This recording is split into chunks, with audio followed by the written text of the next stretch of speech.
You're listening to the Sports Cycle on 105.1 Live. I'm your host, Tim McCain, and today we have a very, very special guest. 5-2 as an amateur, two-time defending Spartaka lightweight champion of the world. This brother has had over 300 fights, including high school, college, amateur. He is the real deal. Adrian Soto-Perez. How you doing today, brother? Man, I'm doing great. I appreciate you having me again, man, and it's always an honor, always a pleasure to work with you. Yes, sir. Yes, sir. Yes, sir. So let's get into it. So my first question, before I start questions, I want to congratulate you and your family on the birth of your son, Angel, man, and just God bless you guys, man. Congratulations. Thank you, bro. I appreciate that. Thank you, bro, and I appreciate the prayers and everybody else that prayed for him, man. It means a lot. Thank you. Yes, sir. Yes, sir. So, I've interviewed you probably, to be honest with you, man, you're the most interviewed fighter I've ever had so far. Oh, yeah. So, yeah, man. So we go way back. Yes, sir. Yes, sir. Way back. So, because of that, I always want to switch up my questions or whatnot. So, I know that your first introduction into the fight game was with your brothers. However, what led you into wrestling over like karate, jiu-jitsu, and etc.? Well, I mean, those really wasn't my things. My brothers, they did Taekwondo. My brother Alejandro actually was really good at Taekwondo growing up, but I don't know, it just really wasn't my thing. I kind of was lost, like wasn't playing too many sports and stuff, and was getting into little petty fights in middle school. Nothing too crazy or nothing like that. Just petty fights, just more for the competition of it. And my older brother Alejandro wrestled, and he started his junior in high school, and it just, I guess me just being younger, I just soaked up everything. It seemed like once I started wrestling, it's like I just soaked up everything, the things that he learned, but maybe didn't get to always capitalize on because he only started his junior year. Like, I was able to learn these things, and it just became muscle memory for me, and just the rest was history, man. I loved wrestling, just loved getting my hand raised. Yes, sir. Yes, sir. So take us back, man, to your high school and college days. I'm actually going to ask you a two-part question. What were some of the greatest battles that you faced in high school and in college? And do you ever look back and analyze yourself and you see the improvement over the years? Oh, wow. I mean, so I'll answer that last part first. Yeah, all the time. Just it's crazy to me just thinking about how far I've come, man, and just how thankful I am. I think about wrestling all the time. That's why I love that you started this off talking about wrestling, because that is the basis of who I am as a person. And, it's been a long journey. And in high school, I had so many good battles, man. Wrestling guys. I remember my senior year, I had a stretch where one weekend I wrestled the best kid, the number one kid in the state in Georgia at a tournament. Literally the next weekend, I was in 4A. Literally the next weekend, I wrestled the returning state champion from 2A, Dylan Nelson. And literally the next weekend after that, at a King of the Mat, I wrestled the returning 3A state champion at 160. And I went undefeated, and that gave me the confidence. I remember my senior year, I had taken second in the state my junior year, and I remember my senior year, after that 3-week stretch, I was like, oh, no, like, I can't be touched. Like, I'm ready to really put it together this year. And but great, man, so many battles over the years. A lot of times it's not even the ones that out there on the mat, man. It's just countless hours behind closed doors, training and just building that muscle memory, so when you get out there, things are just, people tell you like, man, you make it look so easy, or it just looks so natural to you. Nah, it's back there just sweating, going crazy, training all the time, Exactly, man. You're right, man. It's about what people don't see. It's the closed doors where you really put the work in. So, like, my next question to you is, over the course of the time that we hung out together, we've always talked about the commission in North Carolina. And now that you're an amateur, you talked about, and a lot of people talked about the displeasure with the commission or the lack thereof in North Carolina. But I was talking to Elias Briley, I think it was Ultimate Battleground 4, and he talked about how, like, even though North Carolina's commission doesn't serve the boxing or the MMA community like it should, there's a brotherhood, there's a sisterhood, that there's a certain family connection or support thereof that a lot of fighters have in the state of North Carolina that others don't. What is your perspective on that? Well, first of all, shout out to my brother, Elias Loco Bradley, man. That's my brother. Love that dude. And one of the absolute best pound for pound fighters in North Carolina. Just had to add that. Shout out to my boy.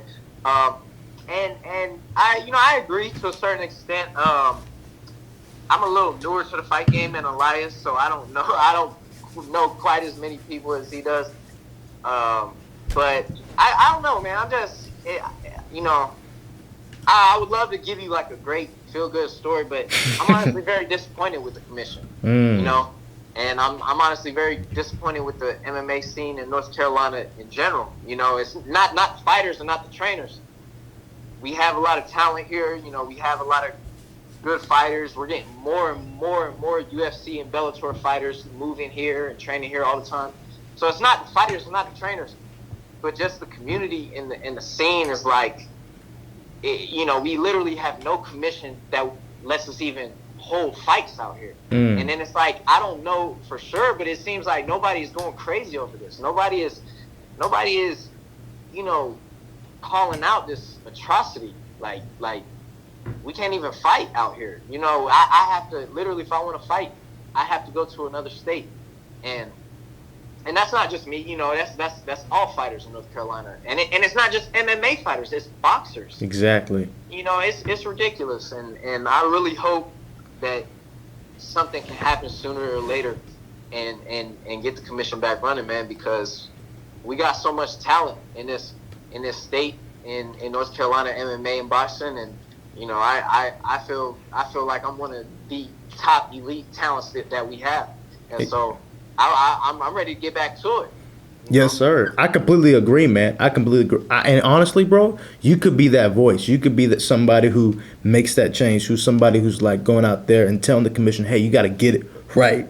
And then if you're ultimately winning, which I believe you will, because let me tell you, everyone listening to this right now, like this brother right here, Adrian Soto-Perez, he is the real deal. He is a fighter. He's not only a wrestler, he's got hands. So I just want to let everybody know this. And you could be the face of fighting against that, man. That's a story in itself.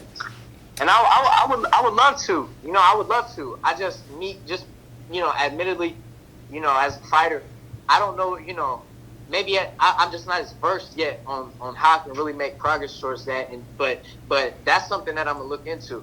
Who do I need to talk to that really has influence, that really can get something behind this and work on getting the commission back? Because if I'm being honest, I don't feel like, maybe I'm selling it short, but if I'm being honest, I don't feel like that's asking a lot. I don't feel like that's something that should even be tough. Mm-hmm. You know what I mean? Because we got to fight. Fighters got to fight. Fighters got to fight. That's true. Fighters got to fight. Fighters got to make money. And it's not realistic to be expecting guys to constantly be going out of state, even though every single one of my fights has been under the Spartacus Fight League banner in Norfolk, Virginia. Mm-hmm. And that's been amazing, and I can't thank Jimmy enough. Can't thank all my opponents that I faced enough for taking the fights, and I can't thank those fans enough. But at the end of the day, I'm not gonna lie, I want to fight in North Carolina. I love Virginia, and that's specifically Spartacus. I love Spartacus, but I mean, of course I want to fight here. Of course I want to fight for the hometown fans. So it's just very frustrating, but I'm hoping something can be resolved. Yes, sir. Well, fighters got to fight. You're the two-time defending lightweight champion of the world for Spartacus Fight League, man. I've seen 2 of your fights in Spartacus Fight 41 and 42. You monster killings. So because you're the champ, is there anybody who's like calling you out? And specifically, do you have any people that you look at and you're like, you know what, that would be an intriguing fight? Is there anybody that you're thinking about? I'm gonna be real with you, Tim. And like, I'm not trying to toot my own horn. I'm just gonna be real. Nobody calls me out, or ever since people seen the improvement I made since I moved to fitness experience and training under Rob Nelson. Nobody's calling me out, and I don't blame them. It's because I'm not trying to say I'm the best. I've taken losses before, so I've proved that I'm not unbeatable. That's a proven fact. But I feel damn near unstoppable now because I've improved so much, and my boxing is lethal. You know, I have heavy hands, and that isn't even half of how good my wrestling game is. So really, I haven't heard no call outs. My boy SpongeBob, who we've out also, it's crazy. You also did a interview with me and him together. Yes, sir. You know, my boy SpongeBob, he called me out actually. You know, on Facebook. You know, you might have seen that. Yes, sir. I told him straight up, look, there's more fish in the sea. But the crazy thing is, you know, I'll say that right here on radio. The crazy thing is, there's more fish in the sea, but you know what? Maybe there's not, because it's hard to find a fight right now. And if that's what he wants, if he wants to run it back with me, I will fight him next. You know, we can pro debut against each other. We're familiar. I'll damn near say we're buddies. Yes, sir. Yeah. Like we're friendly, but you know, I showed for the first time when we got in the cage, I was not friendly. We were not friendly. So if he's serious about that, and there's no animosity, if he's serious about running it back, I would honestly thank him, and I think he would thank me, because we're both fighters and we need each other. And yeah, I would take that fight. You know? Yes, sir. Yes, sir. So my last question to you, Adrian, is this.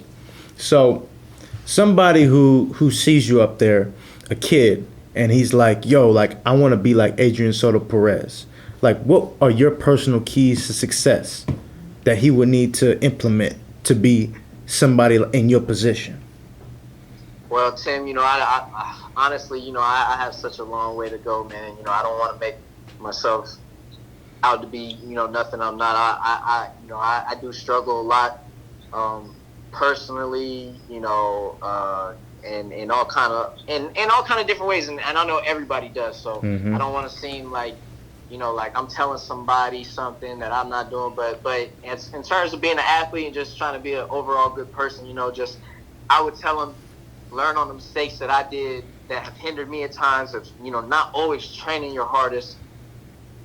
Don't value things more than what is truly important. You know, what's truly important is your grades, is your character of a person, or your morals as a person, and your craft. You know, especially if it's going to be fighting or wrestling or any kind of combat. That's the most important thing.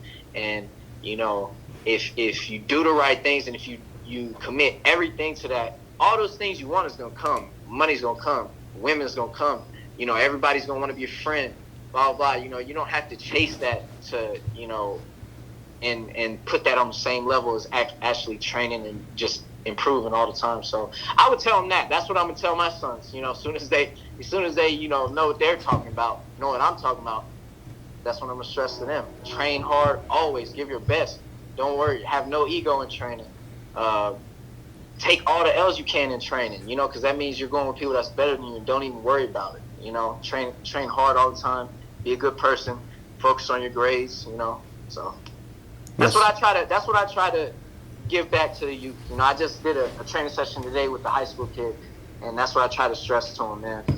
He was down on himself because I was beating him up kind of bad wrestling, but I'm like, dude, this is what you want. This is what you should want. You know, you should want to go with somebody like me, and you should be coming at me like you're crazy. You know, you should be like that dude that gets beat up and then be like, yo, you want some more? You know, and keep coming. Yeah, you know, so that's what I try to give back to the youth, man. Yes, sir. Yes, sir. Well, hey, Adrian, man, I want you to stay on the radio show. I got some more questions for you. We got a 2-part for this interview. You're listening to 105.1 Live. You're listening to the Sports Cycle on 105.1 Live. I'm your host, and we got Adrian Soto-Perez back on the line. Brother, we got some questions we want to talk about, bro. You ready? Yes, sir. I'm ready. What's up? Yes, sir. So, last weekend, Lomachenko and Teofimo Lopez, they had a great fight. In my opinion, Lopez dominated from round 1 to really round 8, and then from 8 to 11, you know, Lomachenko did his thing, and then Lopez signed, sealed, and delivered. What are your opinions on the fight event itself? So I actually had it scored 115, 113. Lopez, I thought he clearly won the first 6 rounds. Okay. Loma just and what I was a little disappointed with was it was like he didn't really take those rounds. Like don't get me wrong, he boxed super well. Yeah. But it was like Loma just defaulted the rounds away. First 6 of them because he just didn't throw enough punches. He did not. So you're not gonna win. You're not gonna win rounds that way. I actually thought he lost the first 7. I'm like, yo, like, what is Lomachenko even doing? He's just letting this guy destroy him.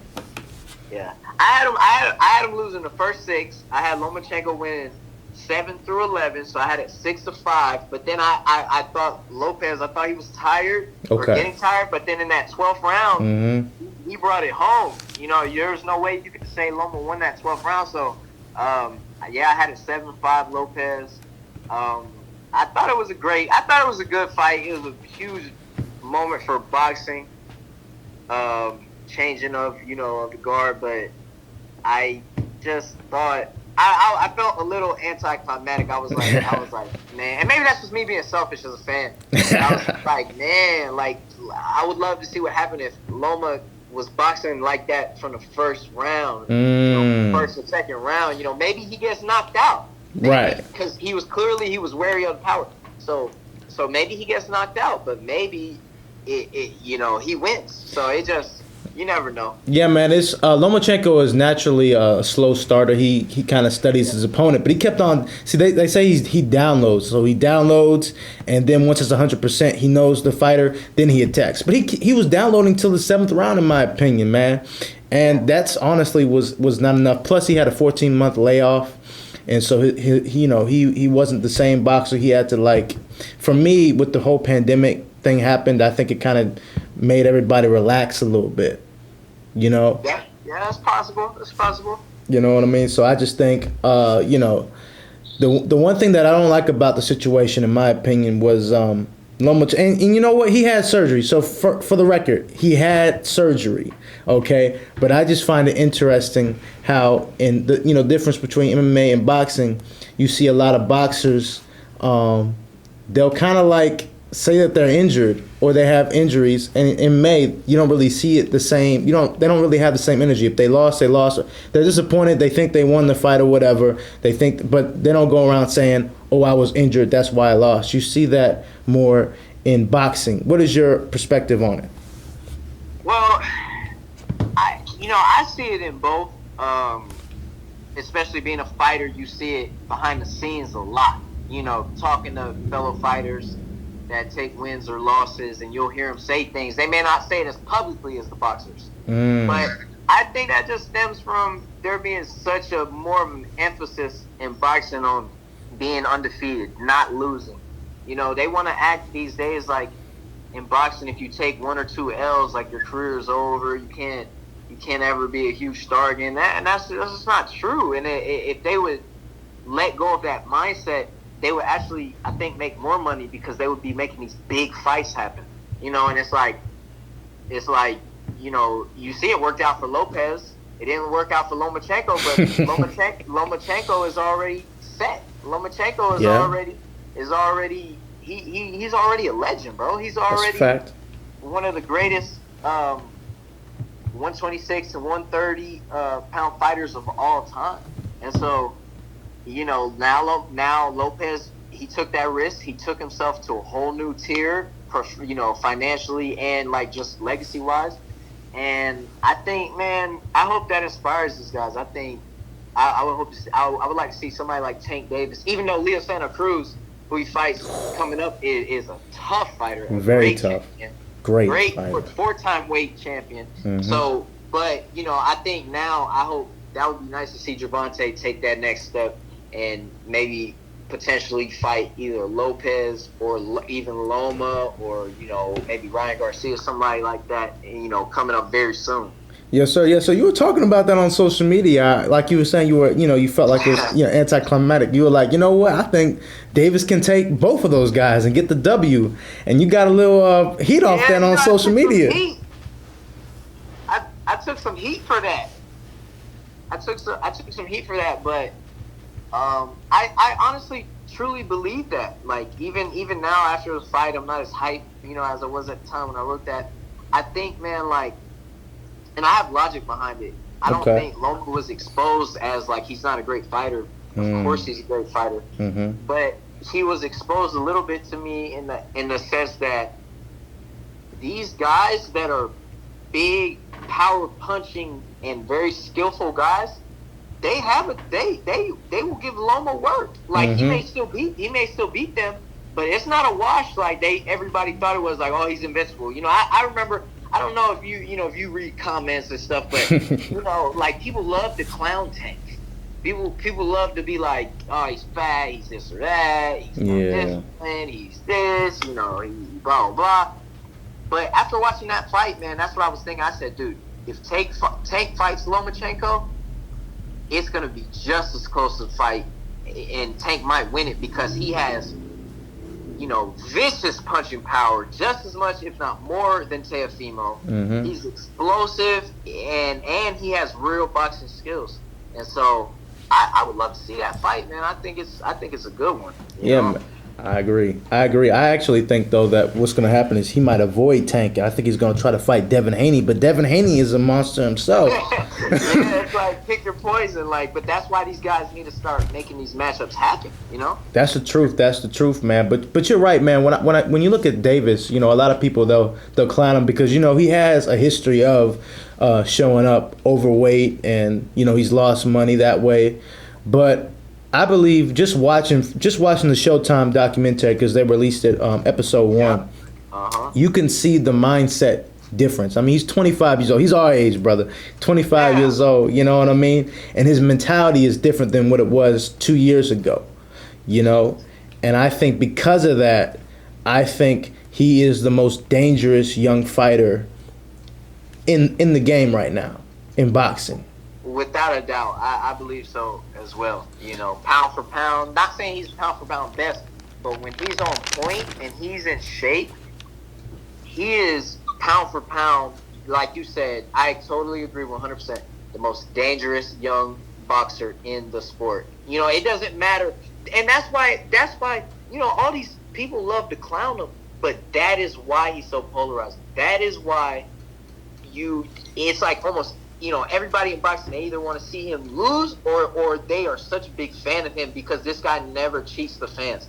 Every single one of his fights, he is like, I'm knocking my opponent out. And one day, you know what? That may come back to bite him because the more you try to more you try to knock people out, you put yourself in that range. But I think that's why people love to watch him fight because they're like, dude, Tank is gonna try to put this guy in the grave, Like that's not a question of if. 23-0, 22 knockouts. Tank is trying to knock his opponent out. And think about what we just watched with Lomachenko and Lopez, and that's part of the big issue that a lot of boxing fans have with Loma. It's like you're not even willing 6 whole rounds. You're not willing to risk it. You're not willing to, you know what I mean? And so. I think people should think about that, man, when they look down on a young fighter like that, man, especially one who came from where he came from. And, he may be different from you or your morals or your values or whatever. You can say whatever, but as a fighter, man, I think he deserves more respect because he's always going for a knockout, and I can appreciate that. Hey, man, I completely agree. But speaking of knockouts, man, there was a knockout in the UFC, Joaquin Buckley. And he had a backspinning kick to the face. What is your perspective? Some people call that the greatest KO of 2020. They say that can line up to be one of the best KOs of all time. What are some of the your favorite knockouts of all time, and which ones, in your opinion, are one of the best? Man, I thought it was a great knockout. I watched it live, so I really got the full effect of it. And it's actually crazy because he was fighting a guy that fights out of Charlotte, Impa Kasanaga.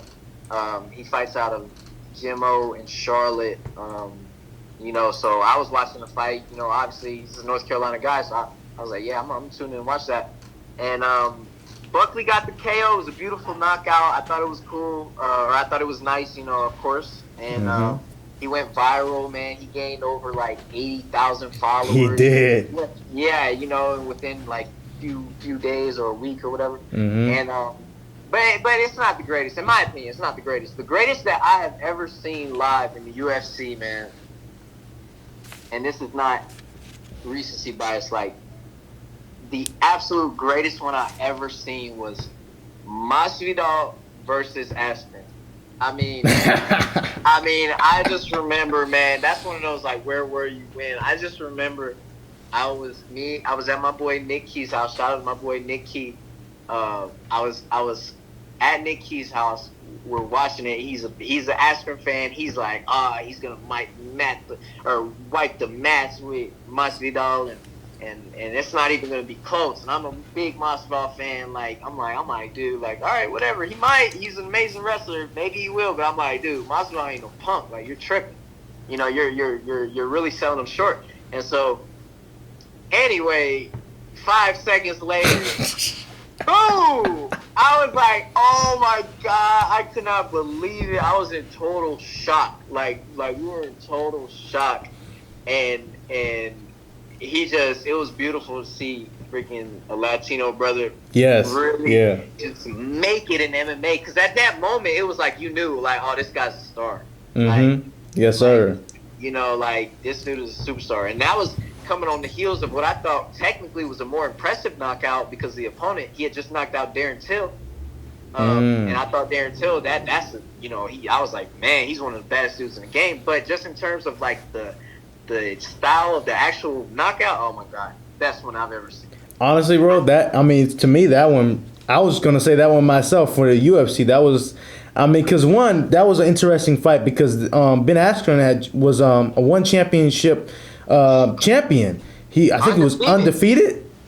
Yes. He was 19-0. 19-0, man, and he was coming in kind of like Michael Chandler is now, and like, you know, he was this guy who like everybody was saying, oh, he's gonna be that guy. You know, he trained with Tyron Woodley. They're like, oh, he's gonna be that dude, and they talking all this smack. Jorge Masvidal, he's over here, man. He's been in the UFC for a long time. He's been a part of the fight game forever, and you know, it's like, oh, well, Ben's gonna take him. And Jorge's talking that, you know what? Yeah. And then when you see that knee, boy, oh my gosh, man. I was like, and that's the fastest knockout in UFC history. That's got to be the best knockout of all time, bro. Yeah, it's got to be. If you're talking about the UFC, like, dude, it's got to be the greatest, man. It's the fastest, had the most shock value. It just, I mean, come on, man. That was, and not to mention, Ben was seriously injured, bro. Like Ben was out. Like when he got up, he was on the ground for a long time, and when he got up, he was completely confused. And like, I mean, obviously as a fighter, you never like, man, you know, that's the part of fighting that the fans don't realize. Like they get a winner, they go crazy for the winner, and then the guy that has to be carted to the back, they never think about him again. You know what I mean? Yeah. Like, so as a fighter, you hate to see that, but I have to admit that it adds to the impressiveness of the KO. It really does. You know, like Buckley, he hit him. It was nice knockout, but Impo, and thank God, but Impo was up shortly after that. Right. You know. Right. So yeah. And another thing that made that fight with Jorge Masvidal really interesting was the fact that the celebration after, you know. You know, the celebration and when he hit the deck, you know, it was just like crazy. But Masvidal, that's the one thing that honestly, he's one of my favorite UFC fighters too because he'll fight anybody. He wants that smoke. And like when he fought Nate Diaz for the BMF title, what'd you think of that fight? And should they run it back? I honestly, I mean, if he's just trying to get I'm not gonna say a money grab because Nate Diaz is a great, is a great fighter. He's obviously a legend. Mm-hmm. He's one of the best box office attractions that MMA can offer. So yeah, if he just looking for a big fight, I think it's a good fight. Go run it back. I think it goes the same way, if not worse. I think Masvidal is gonna win. Because he's just better than Nate Diaz and bigger and stronger. And but I think the fight to make is him versus Kobe Covington. Yo, yes. That has everything you want.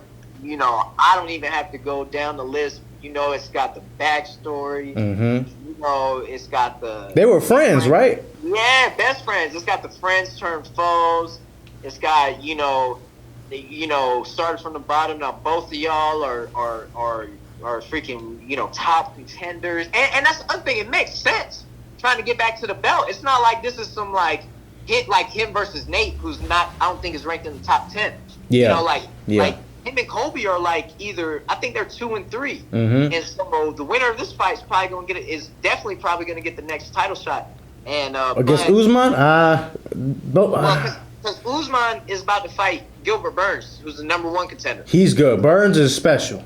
Yes, so that fight is going to happen, and you got 2 versus 3. So whoever wins that, unless Leon Edwards sneaks in there, but it doesn't seem like it doesn't seem like the UFC like he's getting the big fights that he wants. So yeah, that one's interesting. I think he kind of lost cool points when he called out Masvidal. Masvidal kind of gave him a little piece, little 2-piece. Yeah. You know what I mean? I don't think he's been the same since then, bruh. Honestly, in the respect scale, so he's got to win a lot more to get that respect. But man, 2020's been a crazy year. Sports wise, with the bubble. I want to switch it up to NBA because you're a Laker fan, correct? Are you a Laker fan or are you a Kobe fan? I'm both. First game I ever watched was the 2008 finals, Lakers versus Celtics. Not the first I ever watched, but the first I ever really was okay, I'm gonna watch this.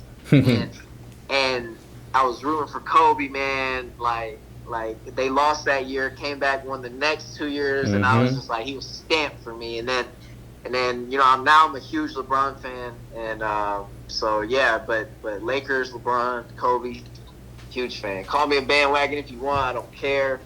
Yeah, it don't matter over here, bro. And I'm a Laker and I'm a Heat fan. I know that's crazy. I'm a Laker and a Heat fan, but it's because of Shaq. It's because of Shaq. Yeah. It's because of Shaq. Who did you want to win the finals this year? Okay. I'm gonna tell you the truth. I didn't really care who won. You know what I'm saying? Because I'm I like both teams, but I know who was gonna win. I thought it was gonna be a sweep. The way that Jimmy Butler and the Heat played, I just thought was incredible. I mean, they played like champions, okay? And I just think that they deserve all the respect in the world, man, because Jimmy Butler, he did more than what I thought he was. He did. Man, I got frustrated. I think I posted on your post, and I commented on your post, excuse me, and I was just like, yo, why are y'all letting Jimmy Butler give y'all 40? He averages 19 points. I'm like, he averages 19 points, 6 assists and 6 rebounds. How are you letting him get 40 and 35-point triple doubles? But I guess some guys just rise to the occasion, and you can't take anything away from him. But man, I can't tell you how happy I was to see the Lakers get another championship. I mean, it was almost surreal to me. Coming from being so spoiled, because the first 3 years of my NBA fandom, it was second in the finals and then championship, and then obviously LeBron, being a LeBron fan, and him going to the finals every year. But just seeing him do it for the Lakers, I'm like, okay, he might not be the great. I mean, whether or not you want to say he's the greatest of all time, somebody who watched them both, I'm not going to debate it with you. Okay, maybe Jordan is better, but me. LeBron James is the greatest basketball player that I have ever seen. Wow. Okay.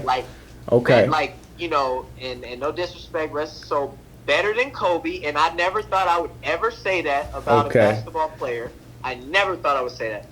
But to me, LeBron, I've never seen a player better than him that I've watched. Of course, I've watched old Jordan tapes, old Magic, Kareem, all that. But I'm talking about. You know how we were talking about earlier about watching things live and you get that feeling? Out of players that I've watched live, LeBron is the best. I've never seen anybody better. Yeah, man, there's something special about LeBron James and the way that he's just dominates the floor. I think that he's the most dominating player that I've ever seen. Just like Shaq was the most dominating player that I ever seen prior to LeBron. But I do believe, though, and this is just my opinion, from an offensive and defense perspective, when it comes to an offensive scoring perspective and being able to guard your man, because Kobe was a 9-time defensive player. Absolutely. Okay. If we're not talking about being a team leader, we're not talking about rebounds, we're not talking about assists, we're not talking about being a floor general. Okay, LeBron James is obviously better in all those areas than Kobe. But and when I say leader, I mean of course Kobe was a great leader. I'm talking about like players liking him, because a lot of players didn't like Kobe. Yeah, galvanizing the troops. You know what I mean? But when it comes to scoring the ball, there was something different about Kobe, and he took that from Michael Jordan. The way that he was able to play, it was almost magical. It was almost like you were watching something that was different than basketball. It was just Kobe, and it was just everybody else. Yeah. And that's my perspective on that. I do think that LeBron James is a better player overall, but if we're talking about scoring the rock, I mean, I've seen so like a lot of people were upset at LeBron when he passed that ball to Danny Green, and Danny Green took a lot of heat on social media. Even Snoop Dogg, went after him. You know what I mean? Yeah. But Kobe would have shot that. Oh, man, he would have never passed. Triple team, quadruple team. He was taking that jumper, and but that's just the beautiful difference between the two of them, man. And I think for a long time I got caught up in that like somebody's got to be better. It's just different. It's both are great decisions. Passing to the wide open 3-point shooter who shoots a high percentage from the three, that's a good play. And being Kobe Bryant, one of the greatest offensive players of all time. Yes, sir. Greatest scorers of all time. You taking the jumper, whether you're double teamed or not, that's a good play. Mm-hmm. And so I think it's man. I tell you what though, Kobe was like, this was my thing about Kobe that I respected and that I've sometimes been frustrated with LeBron. Okay. Kobe was not ashamed of anything. Like if Kobe went out there, if Kobe went out there and missed his first 10 shots, he's not stopping shooting. He's just gonna end up like he ends up 6 for 30 from the field, like shooting 6 for 29 from the field. Then he's just gonna be like, yeah, man, this is what it is. I was going for it. I just was off today. But I'm not gonna stop shooting. And LeBron sometimes, it's like, I don't know if you agree. You may not agree, but LeBron sometimes, to me, it's like, if his shot's not falling, sometimes he lets it get in his head, and he'll be like, oh, so I gotta stop shooting now, and being aggressive. I need to just do everything I can to get everybody else involved, which is good. But sometimes, you want your star player, and that's so amazing. One of the greatest of all time to just go and try to just kill. Yeah. You know what? It's interesting perspective that you have, and I respect it. I think that's actually the difference between the two, like you just said. Absolutely, yeah. Because Russell Westbrook, he's somebody who would be 6 or 37. People are like, what are you doing? You know what I mean? Like James Harden's the same way. But I just think Russ, and no disrespect to Russell and James Harden, they're great players, but they're not better than Kobe. Absolutely, yeah. Definitely. I think the difference is that's why LeBron James left Cleveland. That's why Kobe Bryant stayed in LA. And what I mean by that is, LeBron James is like, look, if I'm bad, I want to be about the team. I'm not saying Kobe's not about the team, but I feel like LeBron's like, all right, I'm not making it. Let me rely on someone else. Okay, so what ends up happening is he goes to different teams that have great players. He can also, if he's messing up or he's not the same player, he can depend on someone else. Yeah. You know what I'm saying? That's what I think. You know what I mean? Right. And LeBron, to me, yeah. Yeah, I mean, I see what you mean. I just feel like LeBron, man, sometimes I think it was bigger than that. Okay. And maybe I'm tripping, but sometimes I feel like people get so caught up in the he went somewhere because he couldn't win, by himself or without whoever, And sometimes I think it was just bigger than that. Sometimes I think he just was like, yo, I'm doing this because it's never been done. I'm a legend. Like, I'm gonna set the wave for the next 50 years of the league of how And he things are did. done. You know, And he did. forget loyalty to this team. I've been here 7, 8. I don't know how long it was. 7, 8 years. Mm-hmm. And they haven't been loyal to me because they've never given me a serious championship contender. I'm on the phone. Serious championship contender. And so he left, and now you look, he took the heat for it, but now you look, it's like everybody does it. It's not Exactly. it's not even a question anymore. It's like, man, Exactly. our superstar player has free agency next year. Whether he comes back here or not, we know he's going to test it. You're right. And he set a trend, man. And you got to respect it, man, because at the end of the day, man, these organizations, whether it's football, whether it's basketball, they preach loyalty. But at the end of the day, if your contract's up, they're going to look at your performance. And they're going to see whether or not you're worth it. So as much as they always talked about loyalty, they're going to, at the end of the day, if you don't meet their requirements, they're going to cut you. Absolutely. You're like cattle. You're like cattle to them. So it's like, yo, if I'm like cattle to you, I got to go out and I got to take care of me. Yeah, man, like, exactly. Exactly. I don't understand this whole, like, loyalty to your franchise thing. Like, this isn't college. This isn't high school. Mm-hmm. Like, not saying these people never did anything for them because obviously they made them millionaires. Right, exactly. That's something. It's like yeah. they're making you a millionaire because you're making them billions. Speak and on like, that. You know what I mean? Like, that's what it is. I don't think that's much loyalty. I don't think that's a hard decision to make. Oh, we can draft LeBron James with the first round pick. He's going to completely change our franchise. We're going to make billions of dollars off of him. You know, and then when he leaves after 7, 8 years, you're like, yo, you're not loyal to me. Exactly. And then, yeah. So, but that being said, man, I think LeBron, man, he's the best I've seen, man. I never thought I'd say somebody was better than Kobe, man, but he's the best I've seen. He just completely dominates the court. And I'm just so inspired by him, the way how he's just year round is just working and getting better. And it's like every year, man, like it's like I never expect him to come back worse. And now that he's getting older, even now that I'm older and I know how the world works and life works, I realize this is not normal. Like what we've seen from him, bro. Like people, the history of the NBA, man, dudes past 33, they're not serious contenders for the greatest player in the world, and this dude is 35 going on 36, and he's just, I mean, it doesn't even look like next year he's gonna be out of the top 1 or 2. Oh, no, yeah, for sure. Durant's coming back. He might have something to say about that in the top throne, and I give him that respect, but if he don't come back right, it's still LeBron. That's a fact, man. I mean, you're right. No one